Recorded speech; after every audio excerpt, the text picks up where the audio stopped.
A partir de ahora, hablaremos de ruido, la gran amenaza para la salud que nadie quiere escuchar, bajo la conducción de Herman Rojas y gran equipo.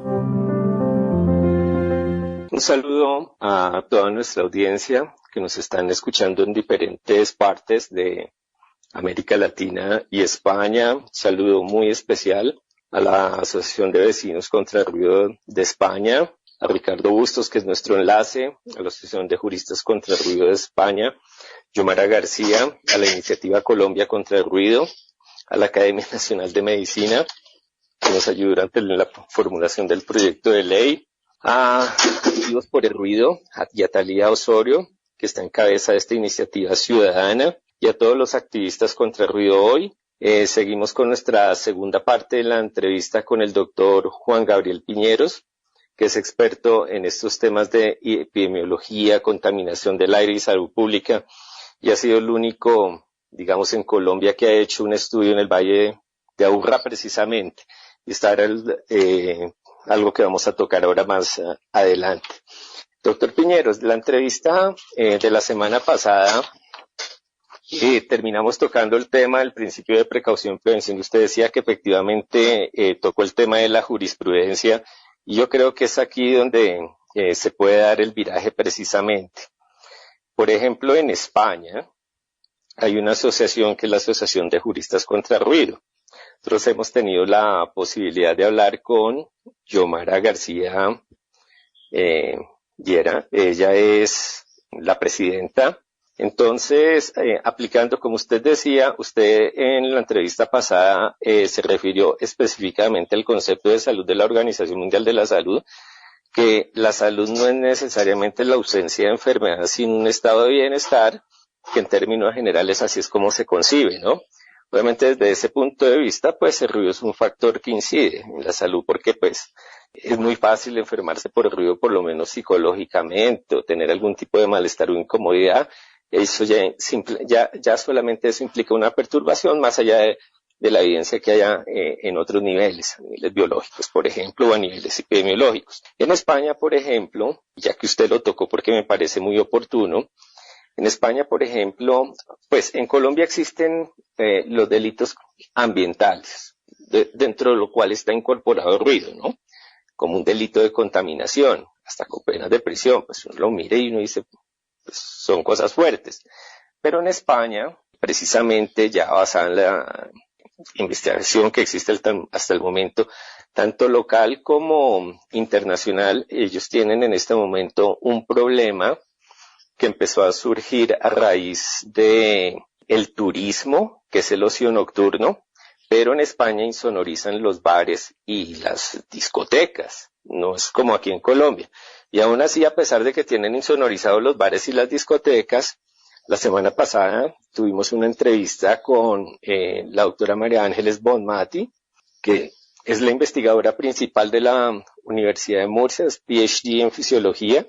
Dice que a pesar de que los bares y las discotecas están insonorizados, se quejan por el hecho de que los que van a estas actividades salen a hablar en cierto momento o no pueden fumar en los recintos, entonces salen a fumar y empiezan a hablar y despiertan a los vecinos, pero que eso sí la música no les perturba. Y aquí pues tenemos el doble problema.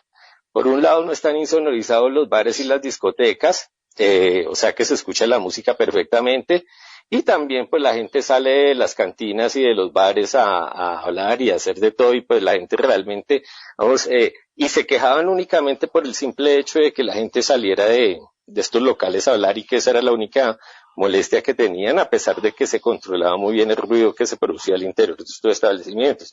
Ojalá nosotros tuviéramos por lo menos eso, bares y discotecas insonorizados. Pero ella sí era muy enfática cuando, por lo menos en la jurisprudencia, que creo que este es un tema donde los abogados tienen que meter mucha mano realmente. Creo que también es importante tener en cuenta que este tema no es únicamente de salud, sino también es un tema jurídico, como usted lo mencionó anteriormente, hablando precisamente de ese triunfo que hubo de la jurisprudencia de la denuncia contra la Texaco, que salió finalmente a favor de quienes habían puesto la denuncia. En España ellos tienen muy claro que se considera un delito contra la salud la exposición al ruido sin necesidad de que exista el desenlace.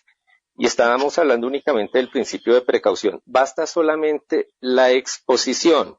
Si hay evidencia suficiente de que es un factor de riesgo, la exposición al factor de riesgo, ya por el principio de precaución se considera un delito, sin necesidad de que ocurra el desenlace. Basta la exposición, porque ya pone en riesgo la salud. Y por medidas, obviamente radicales como esas, pues han terminado en la cárcel alcaldes de algunas provincias, de algunos ayuntamientos, administradores de bares, discotecas, vecinos. Allá sí tienen muy en cuenta esta medición de ruido, porque es que ya en la Agencia Ambiental Europea exhiben, por ejemplo, en la noche 28 decibeles en la Unión Europea. Claro, entonces para medir 28 decibeles en la noche, pues ahí sí se necesita un sonómetro, ¿no? Colombia, para identificar la perturbación de la tranquilidad, lo único que se necesita es el oído y el sentido común, nada más. ¿Cree usted que en Colombia necesitamos un cuerpo jurídico de esta índole para poder aplicar este tipo de medidas? Porque en España han tenido grandes avances, pero han pasado de las cuestiones administrativas, que es como vamos en Colombia, a lo penal. Bueno, Germán, primero que todo, nuevamente muchas gracias por la invitación. Solo una aclaración. El estudio epidemiológico que tú mencionas sobre la asociación entre ruido y sueño, digamos, ese estudio, en él participé. Sin embargo, la autoría, pues es una autoría amplia.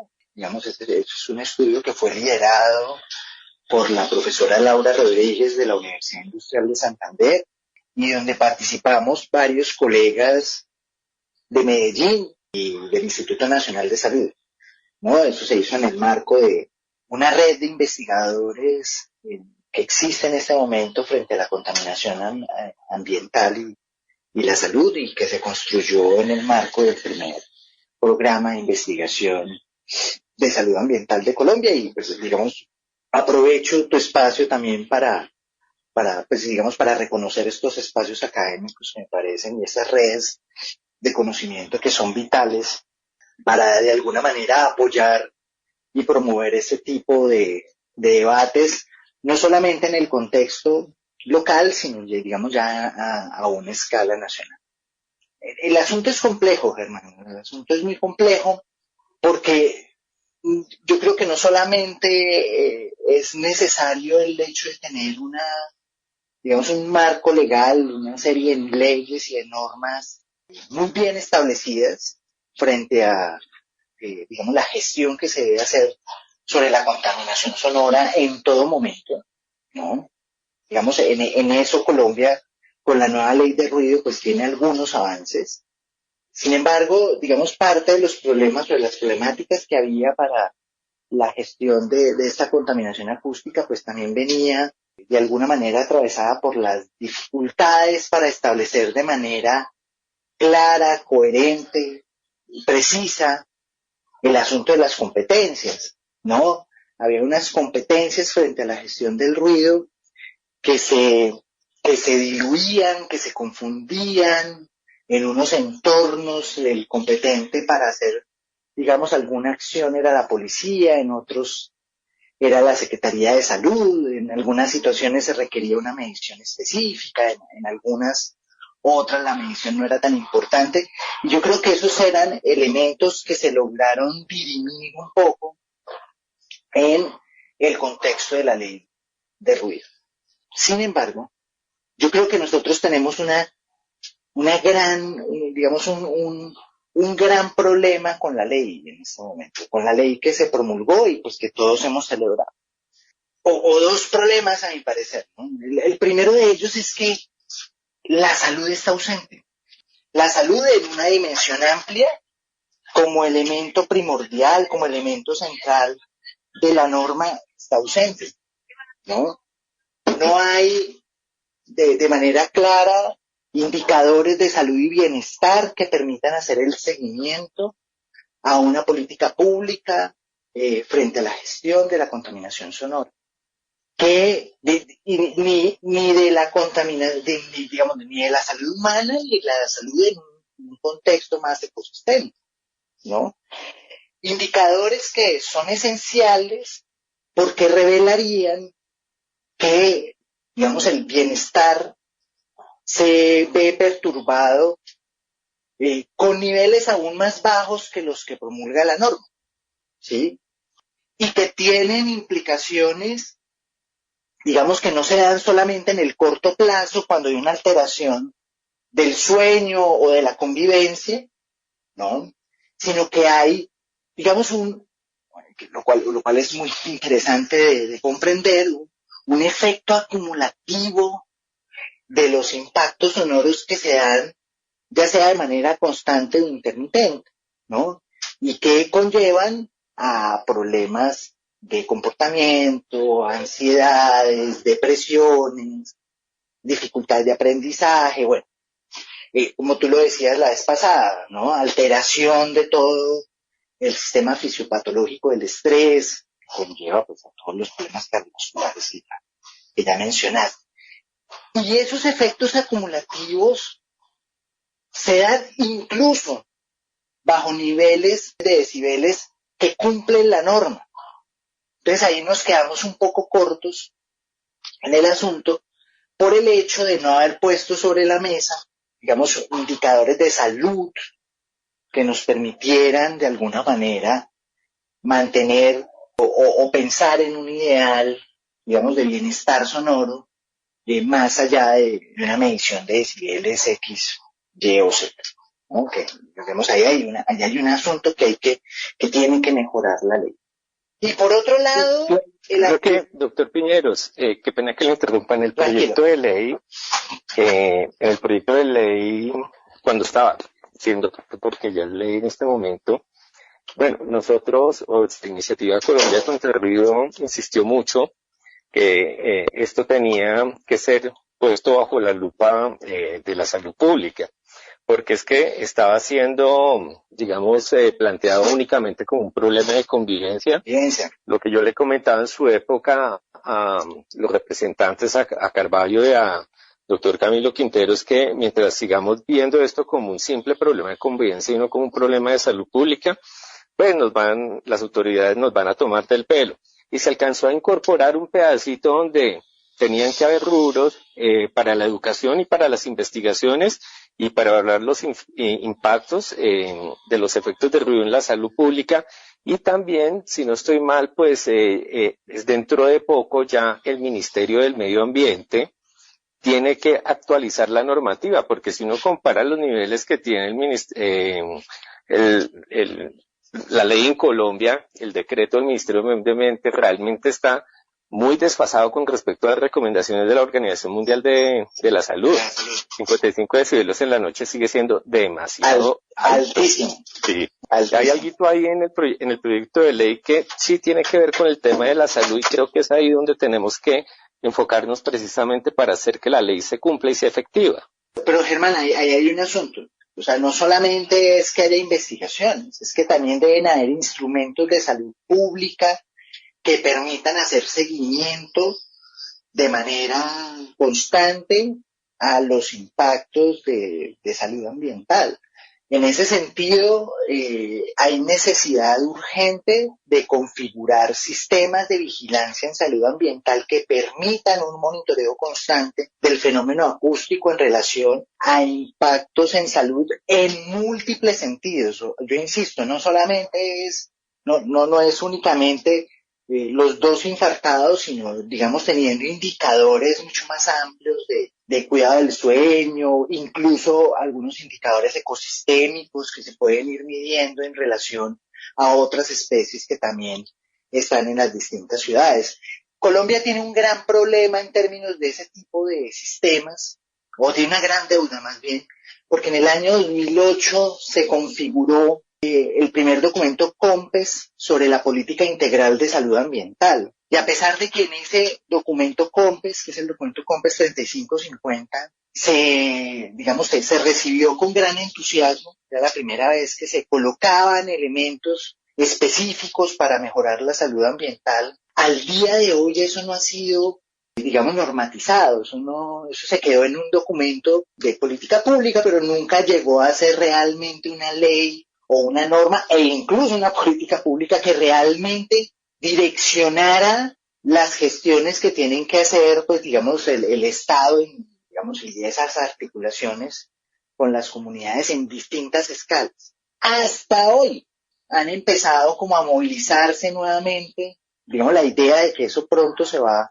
a convertir en ley de la República, lo cual podría ayudar mucho porque uno de los pilares precisamente de esa política integral son los sistemas de información de salud ambiental, ¿sí? Entonces eso le permitiría a los entes territoriales incluso establecer recursos y anudar esfuerzos para la construcción de sistemas de información que permitan a los tomadores de decisiones en salud pública ir vigilando qué está ocurriendo, cómo se moviliza los fenómenos de salud alrededor de la contaminación acústica. Entonces ahí hay un asunto que digamos que es importante empezar a movilizar. En Colombia solo 2 ciudades han empezado o solo 2 territorios han empezado como a movilizar este asunto de los sistemas de información en salud ambiental. Bogotá, que tiene un observatorio amplio, y el área metropolitana. Y el único de ellos, bueno, mentiras, ambos han mirado el asunto del ruido, en Bogotá un poco más mirando simplemente cómo son, digamos, el monitoreo con sus mapas de ruido, pero ya el área metropolitana avanzó en la construcción de un protocolo de vigilancia en salud ambiental bastante interesante y que esperamos poderlo acompañar y, digamos, y darle fuerza a nivel del territorio, pero esto requiere, pues, que hayan recursos, que haya voluntad política por parte, digamos, de los 10 municipios del área metropolitana y, bueno, hasta el momento, con el sistema de vigilancia, pues, hemos tenido cierta acogida en los últimos 9 años, lo que nos ha permitido, pues, digamos, tener como un trabajo continuo. Pero digamos, el tema de ruido emerge de manera importante en los últimos 2 años, pues apenas se vienen construyendo esos protocolos y ahí es importante. Lo otro, como parte de tu pregunta, es una de las deudas que hay con esas leyes es digamos, la falta de una potencia más grande en el tema de salud. Pero la otra deuda importante tiene que ver con la potencia en términos de planificación urbana. Vengan, digamos, nuestras ciudades latinoamericanas y en este caso nuestras ciudades colombianas están metidas en un embrollo muy grande en términos de la planificación. Primero porque ya no hay espacio, ¿no? O sea, muchas de nuestras ciudades grandes se quedaron sin espacio donde la gente pueda residir. Entonces, constantemente se vienen inventando formas o de ocupar espacios que estaban destinados a otros usos del suelo o, digamos, formas de maximizar o de mejorar la eficiencia para la habitación de personas. Entonces aparecen grandes edificios en lugares donde antes no había edificios y digamos con el agravante que eso pasa de vivir 4 personas en una casa a vivir 80, 100, 160 en una torre. Acá en nuestro país hay un gran problema en términos de la planificación de las ciudades y eso es importante que se empiece a pensar de manera seria, porque no de nada va a servir leyes frente al ruido, leyes de convivencia, fortalecer la jurisprudencia o pasar acciones punitivas en relación, digamos, al cuidado de la contaminación sonora, si nosotros seguimos creciendo de la manera tan desbordada en que vienen creciendo nuestras ciudades y tan desorganizadas. Sí, o sea, nosotros estamos unos encima del otro y es imposible no escucharnos, ¿sí? Eso es muy cierto, doctor Piñero, ya que usted lo menciona, el problema de la planificación. Mire qué pena, me disculpe, pero hay un asunto muy interesante, pero fíjese usted que hay que resaltar, por ejemplo, que la ley contra el ruido, tanto en Colombia como en España, precisamente se llevó a cabo por este problema de la urbanización y por cuestiones económicas, en el caso de España que tenía que ver con la reactivación del turismo. Colombia es algo muy parecido. Fíjese que en Colombia, por ejemplo, pues abrieron una serie de eventos masivos de conciertos y todo hasta cerca de hogares geriátricos, todo este sector de el Parque Simón Bolívar, claro que queda prácticamente, no sé realmente cuál de todos los establecimientos es, pero hay uno de esos que queda justo al frente de dos hospitales de referencia nacional, que son el Hospital Universitario de la Universidad Nacional y el Hospital de la Policía. Y hace poco en una entrevista que tuvimos con el doctor Hugo Fajardo, ya se empezaron a quejar ellos porque justo al frente de la línea del hospital, justo en la línea del frente, 75 metros, se escuchaban hasta 75 decibelios en la parte externa. Y eso pues para pacientes que están en estado de recuperación es muy complicado. Ya están mirando en la Universidad Nacional a ver cómo incorporan dentro de sus algoritmos adaptar o recolectar información acerca de los mapas de ruido donde viven los habitantes y cruzar información y mirar a hacer estudios epidemiológicos, pero están mirando a ver cómo investigan, cómo les está impactando estas actividades en la salud de los pacientes, porque es que ellos hacen cirugías coronarias, hacen intervenciones grandísimas y pues de alguna u otra manera esto sí puede impactar en la morbimortalidad de estos pacientes. Una preguntita que quería hacerle. Los mapas de ruido en Colombia se centran, tal como lo hemos visto, principalmente en el ruido de tráfico. España en este momento ya lo está tratando de actualizar precisamente porque la ley contra el ruido que ellos sacaron fue precisamente por el problema de la activación económica en torno al turismo y en función del ocio nocturno, que es lo que más les queja en este momento. Con respecto a la planificación urbana, Dinamarca está en revisión por pares en este momento una publicación que está pendiente para ser próxima a ser publicada, habla precisamente sobre la construcción urbana, sobre el diseño de las estructuras y también, obviamente, digamos, a pesar de que tratan de tener unos estándares, reconocen que esto de los apartamentos, edificios, esto, pues ya ellos también están viendo que el problema del ruido de los vecinos es un problema. Yo quería preguntarle que si no es hora también ya ver esta problemática, porque casi no hay estudios de ruido del ocio, ¿sí? No hay estudios sobre los efectos, casi siempre son tráfico aéreo, tráfico ferroviario, tráfico vehicular, industrial, ruido ocupacional, pero ya en Cataluña están empezando a hacer investigaciones sobre los efectos de ruido óseo.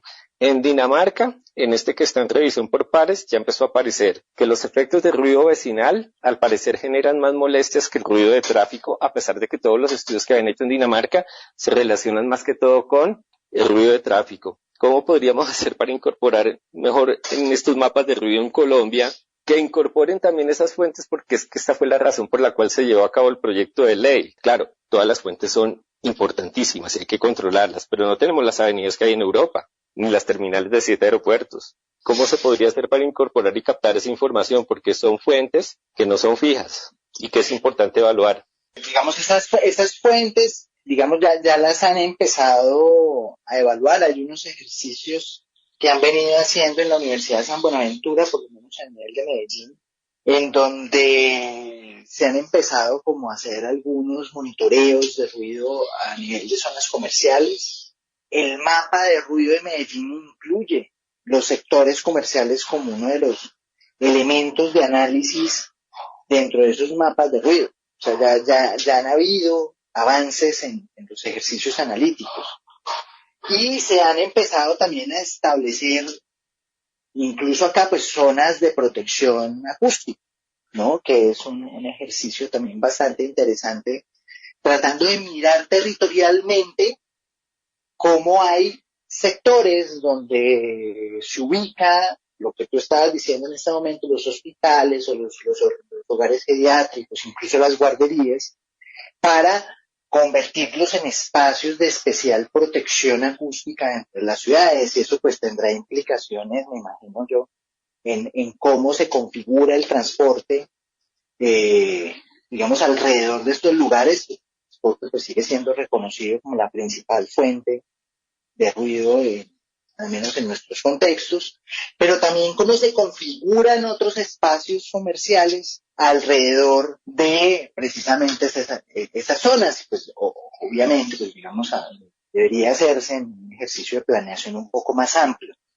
También es importante entender que la relación de esas diversas fuentes con los impactos en salud, pues apenas se vienen, al menos en nuestro contexto, explorando, ¿no? Lo que yo les comentaba de que nosotros ya habíamos desarrollado un protocolo de vigilancia en el sistema de vigilancia en salud ambiental del Valle de Aburrá, pues es un avance, porque digamos este es un protocolo que permite analizar lo que ocurre en escalas pequeñas, en escalas micro, que son las escalas que a veces son difíciles de establecer en estos ejercicios. Claro, digamos, hay unos mapas de ruido que pintan la ciudad de rojos, verdes y amarillos de acuerdo a los decibeles, pero no hay un análisis en una escala que nos permite mirar a nivel de la calle cómo es que digamos, en esta cuadra o en esta manzana se presentan, digamos, ese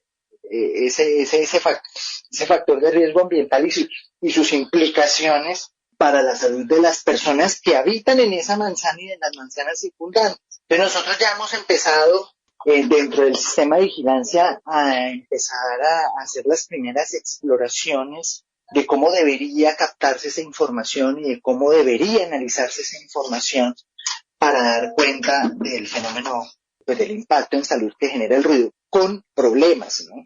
Porque, digamos, parte de los problemas es que el ruido o los impactos que genera el ruido, la mayoría de ellos se miden a través de eventos en salud específicos, y el evento en salud que más se ve impactado con la contaminación acústica, pues es los eventos en salud mental. Y recordemos nosotros que los eventos en salud mental son tal vez el espectro de eventos más subdiagnosticados en nuestro sistema de salud, porque no hay médicos o actores en salud que tengan o estén educados para hacer una identificación oportuna y precisa de eventos en salud. Entonces, nosotros no somos capaces de mirar alteraciones del ruido, el análisis de la ansiedad, o niveles de ansiedad o de preocupación leve se nos pasan de lado. O sea, nosotros, mejor dicho, tenemos que tener una enfermedad mental severa para que la identifiquemos como tal.